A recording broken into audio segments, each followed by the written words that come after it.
सच्चिदानन्दरूपाय विश्वोपत्यादिहेतवे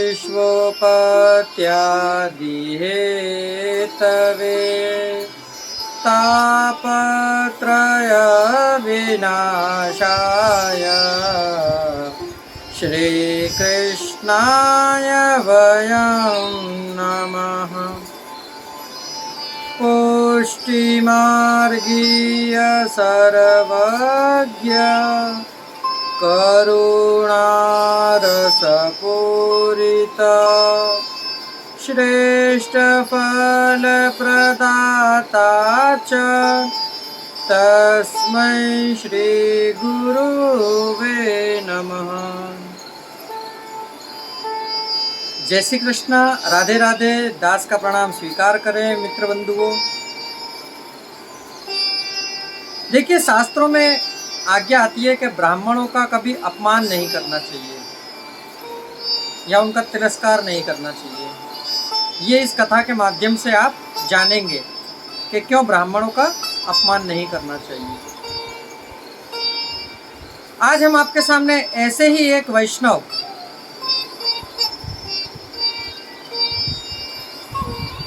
जो बहुत गुणवान, शास्त्रों में निपुण,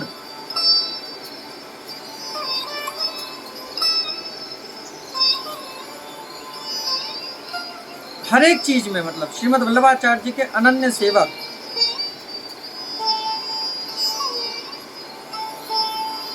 उनकी कथा प्रारंभ करने से पहले आपसे एक दास विनंती करना चाहेगा कि आपने यदि हमारे चैनल को सब्सक्राइब नहीं किया तो चैनल को सब्सक्राइब करके बेल आइकन बटन को दबा दीजिए और अपने इस दास के और आपके परिवार को ऐसे ही बड़ा करने की आशीर्वाद प्रदान करिए। तो आज हम जिस वैष्णव की बात कर रहे हैं उन वैष्णव का नाम है विष्णुदास छीपा। विष्णुदास छीपा महाप्रभु जी के अनन्य सेवक, जो श्री वल्लभाचार्य जी के लीलागमन के बाद श्री गुसाई जी के साथ गोकुल में उनके बैठक के द्वारपाली किया करते थे, यानी कि उनके द्वारपाल बने रहे। कि जैसे अब वैष्णव सेवा तो कुछ कर नहीं सकते भीतर की, तो द्वारपाल बन जाते। इनकी एक आदत बड़ी अच्छी कि गुरु को परिश्रम दिए बिना ये स्वयं सब कार्य कर लेते।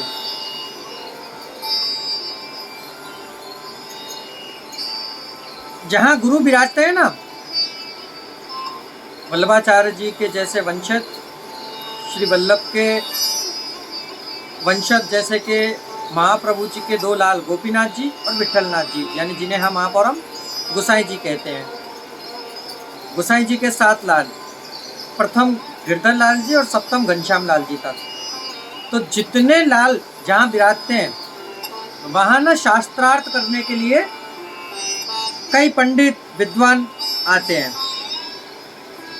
अब जो कि विष्णुदास छीपा उनके द्वारपाली कर रहे थे गुसाई जी की, तो वह क्या करते हैं कि जैसे उनके द्वार पर कोई पंडित वाद विवाद करने के लिए आता तो विष्णुदास उनसे कहते कि आप पहले हमारे साथ वाद विवाद कर लो, उसके बाद आप अंदर जाना।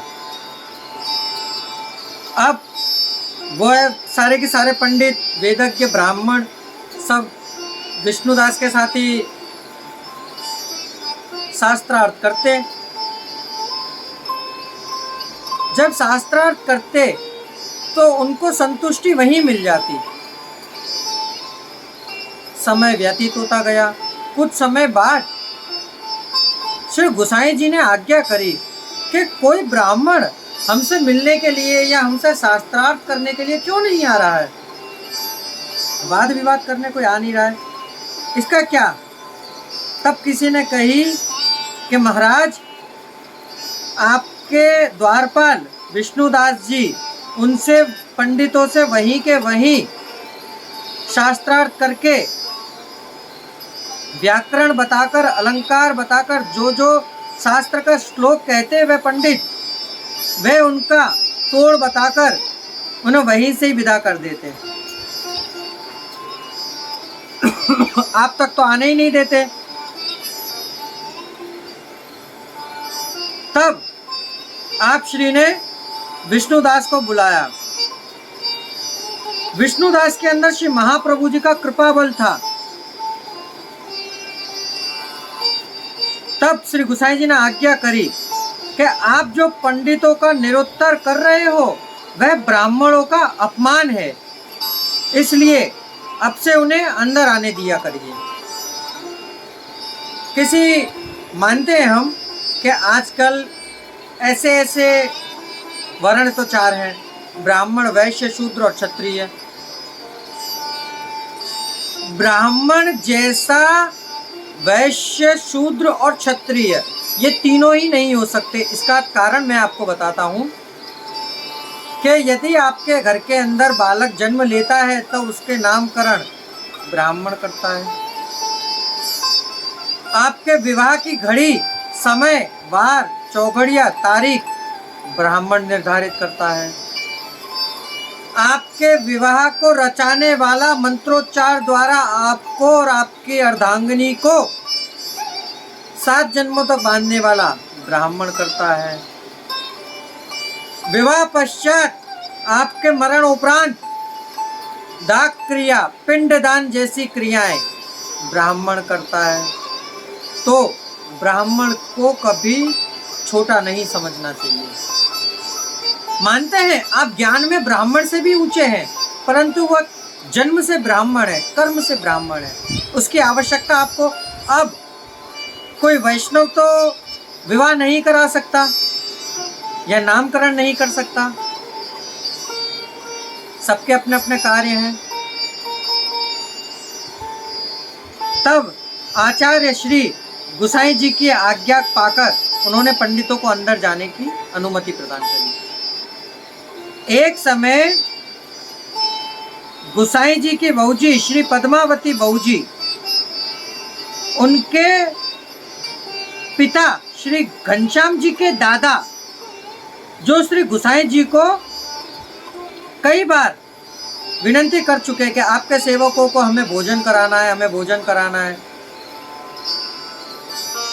एक दिन भट्ट जी श्री गोसाई जी के पास पधारे और उनको अपने वहाँ पधार कर भोजन आरोगने की विनंती करी, न्योता दिया।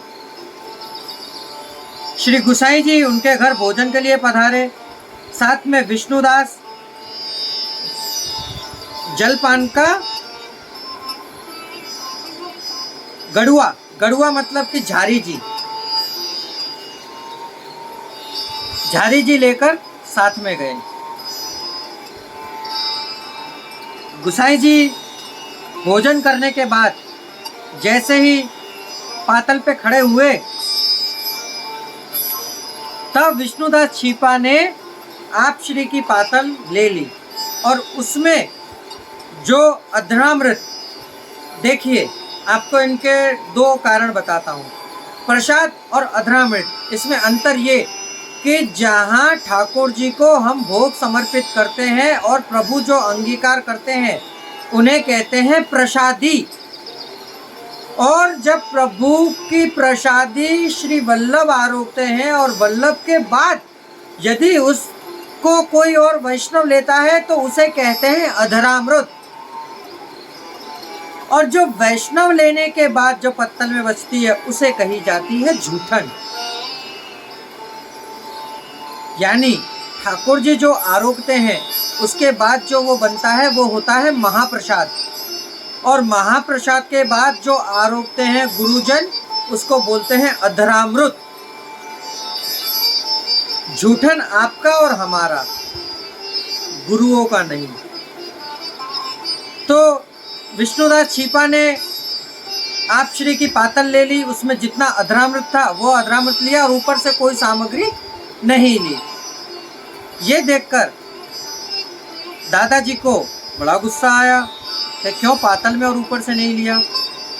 वह क्रोध में श्री गुसाई जी के पास पहुँचे और गुसाई जी से बड़े अनुनय विनय के साथ विनती करी कि आपके दास विष्णुदास छिपा ने हमारे यहाँ प्रसाद नहीं पाया।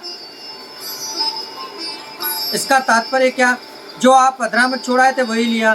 तब गुसाई जी ने आज्ञा करी कि ये हमारी अधरामृत ही लेता है और सच्चा वैष्णव वही है जो वल्लभ के पातल में बची अधरामृत को ही ले, उसमें ऊपर से कोई और सामग्री ना पधराए, वह सच्चा वैष्णव।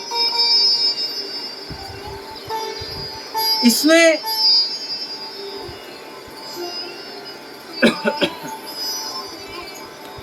ये बताया गया श्री गुसाई जी की जूठन सिवाय दूसरा कुछ ना लेवे और उसी में दृढ़ टेक रखे। अन्य सामग्री चाहे कितनी ही उत्तम क्यों ना हो, पर अन्न प्रसादी हो तो वह किस काम की।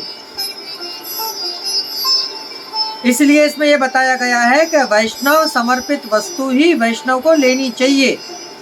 ऐसी भावना रखकर विष्णुदास छिपा श्री गुसाई जी के परम कृपा पात्र वैष्णव थे, जिन पर श्री गुसाई जी स्वरूप ऊपर बहुत ही आसक्ति थी। गुरुओं के ऊपर आसक्ति होनी अनिवार्य है। गुरुओं की अधरामृत लेने से आपको, आप जैसे कहते हैं ना कि ठाकुर जी का महाप्रसाद लोगे तो एक दिन आप उनके जैसे नहीं होगे, परंतु धीरे धीरे धीरे धीरे लेते कुछ, ठाकुर जी तो नहीं, गुरु भी नहीं, परंतु उनकी चरण के कण कण का एक अणु मात्र वह आप प्राप्त कर लोगे।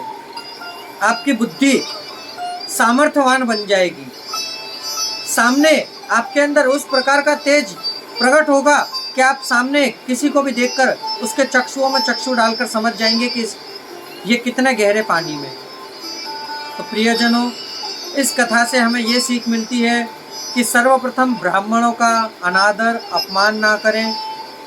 दूसरा, गुरु जो अधरामृत लेकर छोड़ दें उतने ही अधरामृत में संतुष्टि कर लें, उसके ऊपर से उस अधरामृत में कुछ ना लें। तो अब इस दास को आज्ञा दीजिए, कल फिर ये दास आपके